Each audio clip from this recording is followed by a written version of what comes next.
Continuamos con nuestro relato de la Guerra Civil Española en tiempo real.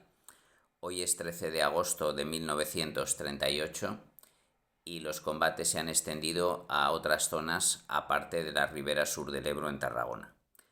No obstante, comenzaremos por esta parte para tener continuidad con el relato anterior. Recordemos que el 6 de agosto, la semana pasada, las tropas franquistas recuperaron la cabeza de puente ocupada por los republicanos al otro lado del Ebro en territorio de la provincia de Zaragoza, entre Mequinenza y Fayón, tras una rápida contraofensiva, pero ahora se enfrentan a la cabeza de puente principal, que se encuentra en la provincia de Tarragona al sur del Ebro, que mide aproximadamente dicha cabeza de puente 70 kilómetros de largo entre Fayón, al sur de Fayón, ya en territorio tarraconense, y Xerta. 70 kilómetros de largo aproximadamente en línea recta y otros 20 kilómetros de profundidad. Tras 3 días de preparación, después de haber liquidado la bolsa de Fayón-Mequinenza, la ofensiva comienza el 10 de agosto en el sector de Pandols. La sierra de Pandols se encuentra al sur de Gandesa, el nudo de comunicaciones principal de la Terra Alta, que ha sufrido repetidos ataques republicanos durante las 2 primeras semanas de la ofensiva, pero que finalmente no ha caído en manos de los gubernamentales. El 10 de agosto la Cuarta División de Navarra, bajo el mando de Camilo Alonso Vega, realiza el ataque directo a la sierra de Pandols, defendida por la 11ª División Republicana. Apoyan el ataque franquista las divisiones 15ª y 84. Los combates se suceden a lo largo de los siguientes días de esta semana, del 10 al 13 de agosto, sin que haya ninguna novedad, salvo el número elevado de víctimas por ambas partes. Insisto que la batalla del Ebro ha pasado de ser, desde principios de este mes, una batalla de desgaste. Franco desea recuperar el territorio perdido cueste lo que cueste y los republicanos se niegan a abandonar el territorio conquistado, así que de momento su resistencia es eficaz, aunque no lo ha sido en el sector zaragozano, sí en el tarraconense, donde de momento mantienen a raya la contraofensiva de Yagüe. No obstante, esta situación, que está más o menos estancada, aunque los combates son continuos y violentos, permite a Franco retomar la ofensiva que paralizó en Extremadura a raíz del ataque republicano en el Ebro, el día 25 de julio. No lo hará con la ofensiva contra Levante, que necesita muchas más tropas, pero a pesar de haber sido debilitados con el envío de 2 divisiones al Ebro, Queipo de Llano en el sur y Saliquete en el centro, retoman el día 9 de agosto sus ataques hacia Almadén en Ciudad Real, especialmente las tropas de Queipo. Este día 9 de agosto, la 112 División del Ejército del Sur avanza desde Benquerencia de la Serena y la 122 ataca desde Monterrubio. El objetivo es avanzar hacia Almadén y consiguen unos éxitos limitados, ya que al norte de Castuera la 112 logra ocupar 3 importantes lomas o vértices que son Matasanos, Perro y Cabezas. Así apoyan el avance hacia Almorchón, que es un importante núcleo de resistencia de los republicanos en la línea del ferrocarril hacia Almadén en Ciudad Real. Por otra parte, el 10 de agosto ataca el ejército del centro de Saliquet, al norte de la provincia de Badajoz. Por parte, utilizando las divisiones 11 y 19, toman la localidad de Casas de Don Pedro y ocupan la Sierra de la Chimenea, avanzando por la carretera de Mérida a Herrera del Duque, al norte del río Guadiana. Volviendo al frente sur, a la zona sur de Badajoz, el 12 de agosto, las divisiones 60 y 112 del Ejército del Sur logran ocupar la importante localidad de Cabeza de Buey, que es además de su relativo gran tamaño para lo que es la provincia de Badajoz, es un importante nudo de comunicaciones en el citado ferrocarril hacia Almadén y en las carreteras hacia Pozoblanco en Córdoba y hacia Badajoz.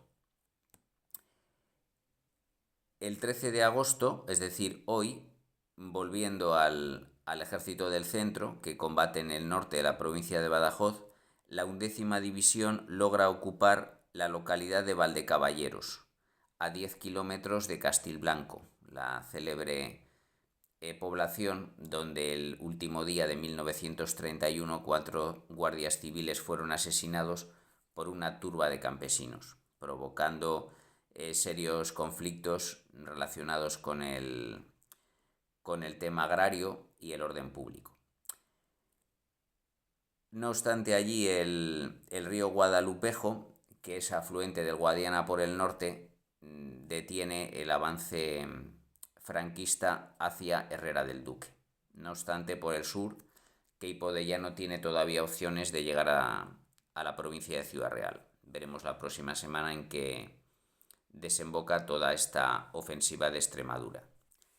Pasamos ahora al bando republicano, que exactamente el mismo día en que los franquistas continuaban el ataque sobre Extremadura, el general Rojo decidió aliviar la presión en la cabeza de Puente del Ebro, atacando de nuevo en el río Segre, que ya lo habían, de hecho el ejército del Ebro, antes de llamarse así, había cruzado el Segre en diversos puntos en el mes de mayo. Ahora, el 9 de agosto, en una operación mucho menos ambiciosa, 2 divisiones del 11º Cuerpo del Ejército del Este cruzaron el río entre las poblaciones de Vilanova de la Barca y Térmens, situada a 25 kilómetros al norte de Lérida capital. Allí se enfrentaban a una división del Cuerpo de Ejército de Aragón bajo el mando de Moscardó, que se vio forzada a retroceder 4 kilómetros. No obstante, ese mismo día, en previsión de la ofensiva de Yagüe en el Ebro, que estaba prevista para el día siguiente, los franquistas abrieron las compuertas de las presas de Camarasa y Tremp, en el Segre precisamente, provocando el aumento del caudal del río Segre y también del Ebro, para dificultar el movimiento de tropas y abastecimientos entre ambas orillas del río a los republicanos. Eso provocó que la división 56 republicana quedara aislada a un lado en la otra orilla del río Segre, y muchos hombres de la 3ª Brigada, que fueron sorprendidos por la crecida, murieron ahogados. Para evitar su aniquilación y que pudieran recibir suministros y refuerzos, 4 días después los republicanos tendieron un puente de campaña sobre el Segre. No obstante, en 4 días que se inició la ofensiva, ha quedado en solo eso, una ocupación de 4 kilómetros de profundidad por parte de una sola división en la otra orilla del río Segre. De momento la situación permanece estable y ambos bandos están mucho más preocupados por lo que pasa en el río Ebro, con una bolsa de resistencia republicana mucho mayor. También esta batalla tendrá consecuencias la semana siguiente. Y aclarado ya el tema militar, pasamos al político, que hay importantes novedades. El día 9 de agosto, que coincide que es el mismo en que se inician las ofensivas respectivas de Extremadura y el Segre, se reunió en Barcelona el Comité Nacional del PSOE. En su mayoría, los delegados mantuvieron el apoyo al presidente Negrín, partidario de seguir la resistencia a ultranza, aunque se hizo notar el sector crítico, representado por Julián Besteiro, Francisco Largo Caballero e Indalecio Prieto. Este último presentó un discurso que se titulaba «¿Cómo y por qué dejé el Ministerio de Defensa?». Recordemos que en el pasado mes de abril, ante el éxito de la ofensiva franquista en Aragón, Negrín se había visto forzado a dimitir Prieto se había visto forzado a dimitir y Negrín asumió la cartera de defensa. Por lo tanto, aquí Prieto trata de de justificar su labor al frente del ministerio y considerar que su salida del mismo fue injusta. 2 días después, precisamente en este mismo gobierno de Negrín, se reúne el Consejo de Ministros, el 11 de agosto, y se aprueban más responsabilidades para el Ministerio de Defensa que lleva el propio Negrín. Por un lado, la administración portuaria y por otro, los tribunales de espionaje, que de hecho acaban de condenar a muerte a 60 personas acusadas de ser miembros de una red de espionaje falangista dirigida por Villalta. El hecho de la atribución excesiva de competencias que, según Esquerra Republicana, pertenecen a Cataluña, y el hecho de que la justicia sea asumida por lo militar en casi todos los casos, da lugar a la dimisión de los 2 ministros nacionalistas que tenía el gobierno: Jaume Aiguadé por Esquerra y Manuel Irujo por el Partido Nacionalista Vasco. Presentaron su dimisión el día 11, pero no sería efectiva hasta el día 16. De manera que la próxima semana hablaré más en profundidad de quién le sustituyó. Bueno, el caso de Irujo era ministro sin cartera, así que no necesitaba sustituto, y cómo quedaría este gobierno a partir de entonces.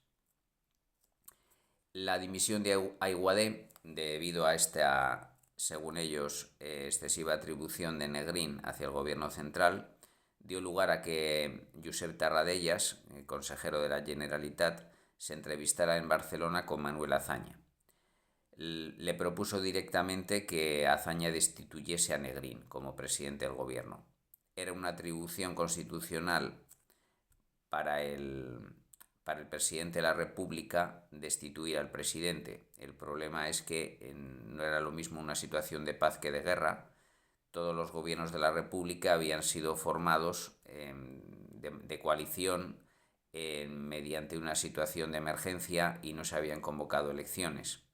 El procedimiento no era que en las elecciones nombrasen al presidente, sino que el presidente convocara elecciones y luego tuviera respaldo de la Cámara. Pero esto era inviable en plena guerra y, por lo tanto, Azaña, que estaba muy debilitado y desprestigiado desde que se inició el conflicto, pues no pudo hacer nada, aunque fuera siempre partidario de la negociación para llegar a un acuerdo.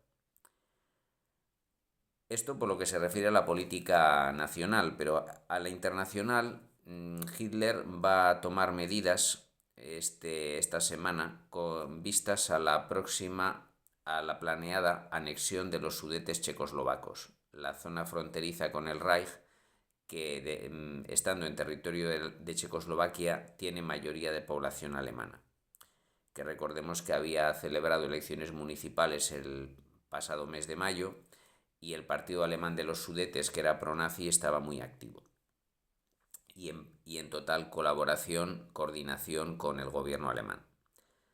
No obstante, esta semana Hitler se va a encontrar con la oposición de buena parte del ejército, ya que muchos militares consideraban que la ocupación de los Sudetes daría lugar al ser una violación de las fronteras establecidas en Versalles, daría lugar a una respuesta violenta, a una respuesta militar de Francia, el Reino Unido y tal vez la Unión Soviética. Una guerra para la que, según ellos, Alemania no estaba preparada. El día 10 de agosto, Hitler y Alfred Jodl, que era el ayudante del jefe de Estado Mayor del alto mando de la Wehrmacht, se reunió con los jefes de Estado Mayor de los cuerpos de ejército en el Berghof, en la residencia veraniega de Hitler en los Alpes bávaros. La idea era que los jefes de Estado Mayor apoyaran el plan militar de Hitler, que ya tenía una fecha prevista para el mes de octubre, para antes del mes de octubre, si no se producía una voluntaria entrega de los Sudetes a Alemania, si bien aún no se habían dado los pasos para ello. se va a encontrar Hitler con la oposición de buena parte de estos jefes, ya que consideraban que Alemania no estaba preparada y especialmente el jefe de Estado Mayor del cuerpo de ejército en el frente occidental, en la frontera occidental, opinó que no, que las defensas de la línea Sigfrido, que estaban sin concluir, solo podrían resistir una ofensiva aliada durante 3 semanas. Hitler, según Joel, se enfadó muchísimo y gritó: «Le aseguro, general, que esa posición podrá ser mantenida no precisamente durante 3 semanas, sino durante 3 años. El hombre que no pueda defender esas fortificaciones es un sinvergüenza». Joel más tarde anotaría en su diario, hablando de estos generales de Estado Mayor: «Les falta energía en sus almas, ya que no creen en el genio del Führer». Bien, es cierto que muchos militares, como por ejemplo el jefe de Estado Mayor de la Wehrmacht y superior directo de Alfred Johl, Ludwig Beck, ya había enviado al jefe del ejército, Walter von Brauchitsch, 3 informes entre mayo y julio negativos en cuanto a la capacidad de resistencia del ejército alemán en una guerra europea. No obstante, Hitler, como Führer y mando supremo militar y político que era, podía dar las órdenes sin discutir con los subordinados militares y no tardaría en destituir a Beck como jefe de Estado Mayor de la Wehrmacht y sustituirlo por su fiel Alfred Johl. Veremos en las próximas semanas qué consecuencias tendrá para la estabilidad en Europa y si tiene algo para la guerra civil española esta maniobra de Hitler contra Checoslovaquia, con la oposición o el apoyo de su ejército. Muchas gracias por escuchar. Otro detalle: la Armada. El día 13 de agosto, la aviación italiana al servicio de Franco hundió el mercante danés Edith en aguas de las Islas Baleares, cuando llevaba suministros a la República. Con ello, Dinamarca perdía el tercero y último de sus barcos mercantes, hundidos dos fueron hundidos, otro fue capturado en la Guerra Civil Española, todos ellos perdidos entre mayo y agosto de 1938. Ahora sí, con esto concluyo esta movida semana de agosto segunda semana de agosto de 1938. Así que gracias por escucharme y hasta pronto.